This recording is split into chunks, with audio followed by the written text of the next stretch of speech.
अल्लाह जिसके साथ भलाई का इरादा करता है उसे दीन की समझ अता फरमाता है।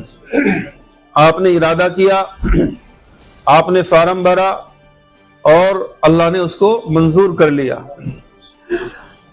अब यह है कि किस नीयत से आपको यह सफर करना है, क्यों आप जा रहे हैं, आपकी नीयत क्या हो। तो इसके लिए भाई आप सब जानते हैं, हमारे प्यारे नबी सल्लल्लाहु अलैहि वसल्लम ने भी फरमाया इन्नमल आमालु बिन्नियात, सारे आमाल का दारो मदार नियतों पर है। लिहाजा सबसे पहले तो हम ये दरख्वास्त करते हैं, ये जितने हमारे भाई हाजी बैठे हुए हैं, जो हज्जने बैठी हुई हैं, उन सब से कि अपनी नियतों को सही करें कि हम सिर्फ अल्लाह को राजी करने के लिए, इस फरीजे को अदा करने के लिए जा रहे हैं।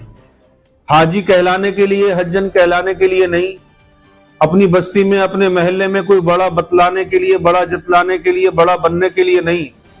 ये कोई ओहदा और डिग्री नहीं है जिसको आप हासिल करने के लिए जा रहे हो, ऐसा बिल्कुल नहीं। ये तो एक अहम फरीजा है। जैसे रोजाना 5 वक्त की नमाज आपके ऊपर फर्ज है, तो ऐसे ही ये भी एक फर्ज है जो साहिब वसात पर, साहिब इस्तिताअत पर अल्लाह तबारक व तआला ने जिंदगी में एक मर्तबा फर्ज किया है। तो आप उस फरीजे को अदा करने के लिए जा रहे हैं, तो अपनी नियतों को सही करें। सही नियत के साथ जब अमल किया जाएगा तो इंशाअल्लाह अल्लाह के यहाँ वो काबिल कबूल भी होगा। किसी भी अमल के कबूल होने के लिए शर्त है कि नियत सही हो और वो अमल इल्म की रोशनी में हो और हुजूर पाक सल्लल्लाहु अलैहि वसल्लम की सुन्नत के मुताबिक हो। हुक्म अल्लाह का हो लेकिन नबी के तरीके के खिलाफ हो तो भी वो अल्लाह के यहाँ अमल काबिल कबूल नहीं है।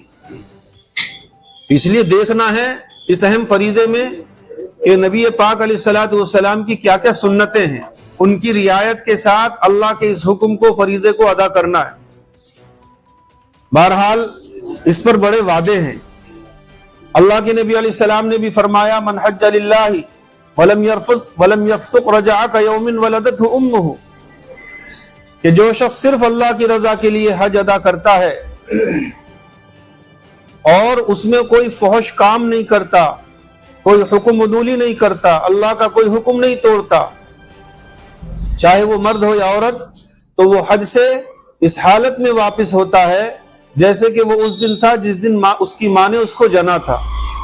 यानी जैसे बच्चा गुनाहों से बिल्कुल मासूम होता है, महफूज होता है, उसके जिम्मे में कोई गुनाह नहीं होता, ऐसे ही हज से वापस आने वाले के जिम्मे में भी कोई गुनाह नहीं होता। अल्लाह उसके सारे गुनाहों को माफ फरमा देते हैं। लेकिन उसके लिए शर्त है, 3 शर्तें इस हदीस में अल्लाह के नबी अलैहि सलाम ने बयान की। मन हज्जा लिल्लाह, ये हज सिर्फ अल्लाह की रजा के लिए किया जाए। दूसरी शर्त, कोई फहश काम ना हो, कोई बेहयाई का काम ना हो हज में। अब आप कहेंगे कि जी बेहयाई का काम करने थोड़ी जा रहे हैं वहां, लेकिन मैं आपको बताऊंगा तो आपकी समझ में आएगा बेहयाई कहते किसे हैं। बेहयाई कहते किसे हैं? हमारे मुआशरे में बेहयाई किसे कहते हैं? बेहयाई मर्द भी करते हैं, औरतें भी करती हैं। बेहयाई मर्दों की तो यह है कि इन आंखों का गलत इस्तेमाल हो, इन आंखों से हम गैर महरम औरतों को देखें, तो ये आंखों की बेहयाई है। इस जबान से हम झूठ बोलें, इस जबान से हम गीबत करें, इस जबान से हम किसी को बुरा कहें, ये जबान की बेहयाई है। कानों से गलत चीजों को सुने, ये कानों की बेहयाई है। बेहयाई का मतलब है अल्लाह के हुक्म के खिलाफ कोई अमल करना, खास तौर से आंखों का गलत इस्तेमाल। तो अगर आपने शैतान की फर्मा बरदारी की और वहां जाके भी आपने अपनी आंखों का गलत इस्तेमाल किया, तो आप तो वहां भी बेहयाई कर गुजरेंगे। ऐसे ही औरतों के लिए कि बेपर्दगी के साथ मैं आपके सामने अर्ज करूंगा इंशाअल्लाह। देखिए, आपकी सामान की तफसील पूरी आपके सामने आ गई होगी, आपको क्या क्या लेकर के जाना है। हम तो बस 1-2 बातें आपसे करेंगे। एक तो 2 पट्टी की चप्पल आपके पास जरूर हो, आपने वो खरीद ली होंगी, कम से कम 2 जोड़ी आप चप्पल ले लें।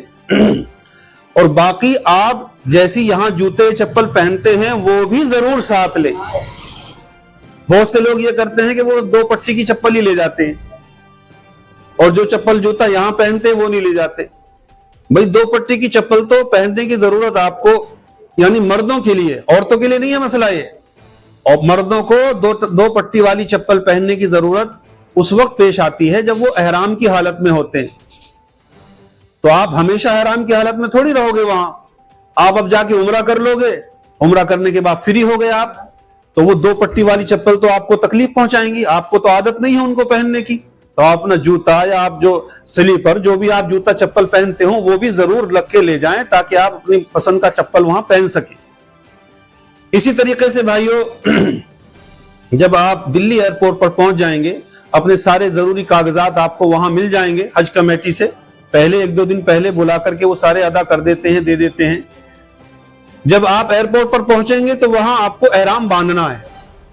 मर्दों के लिए एहराम की 2 चादरें हैं, औरतों के लिए एहराम का कोई कपड़ा अलग से नहीं है। अब करना क्या है, सबसे पहले तो हम राय ये दिया करते हैं कि भाई अपने घर से ही आप गुस्ल करके नहा करके जाएं, ताकि वहां मौका है नहीं है तो आप यहीं से नहा करके चले जाएं, मर्द भी और औरतें भी। वहां पहुंचकर एयरपोर्ट पर आप वुजू कर लें, क्योंकि आपको नमाज पढ़नी है 2 रकात नफिल, तो वो बगैर वुजू के नहीं होगी। उम्रे की नियत तो बगैर वुजू के भी हो जाएगी, लब्बैक तो आप बगैर वुजू के भी पढ़ सकते हैं, लेकिन चूंकि आपको नफिल पढ़ने हैं 2 रकात नमाज नफिल सलातुल एहराम की नियत से, तो वो तो वुजू करके ही होगी, इसलिए आप वुजू कर लें। और वुजू करने के बाद एहराम की जो 2 चादरें हैं उनमें से एक चादर को लुंगी की जगह, तहमत की जगह बांध लें और एक चादर को ऊपर अपने कंधों पर डाल लें। उसके बाद आप 2 रकात नमाज नफिल पढ़ें। नियत करता हूं वास्ते नमाज के, नमाज पढ़ता हूं वास्ते अल्लाह के, 2 रकात नमाज नफिल सलातुल एहराम, ये एहराम की नियत से 2 रकात नमाज आपको पढ़नी है। और ये जो मैंने लफ्ज से नियत करके बताई है, ये लफ्ज से नियत करना कोई जरूरी नहीं है। किसी भी नमाज की नियत आप जो है दिल में नियत कर लेंगे तो वो काफी है। बाकी दिल में क्या नियत करनी है उसको भी लफ्ज से, जबान से अदा करना सही समझ में आता है। इसलिए हम कहते हैं कि भाई अगर लफ्जों से भी अदा कर लो नियत के अल्फाज तो बहुत अच्छा है, कोई बाकी जरूरी नहीं है। आपने नियत करके 2 रकात नमाज नफिल पढ़ ली। वो 2 रकात नमाज नफिल आपको सर ढांक के पढ़ना सुन्नत है, क्योंकि अभी आप एहराम की पाबंदियों में नहीं आए हैं। आपने सर ढांक करके, चाहे तो टोपी के जरिए सर ढांक लो, या जो चादर आपने कंधों पे डाली हुई है नफिल पढ़ने से पहले उसे सर पे रख लो ताकि सर आपका छुप जाए। देखो सुन्नतों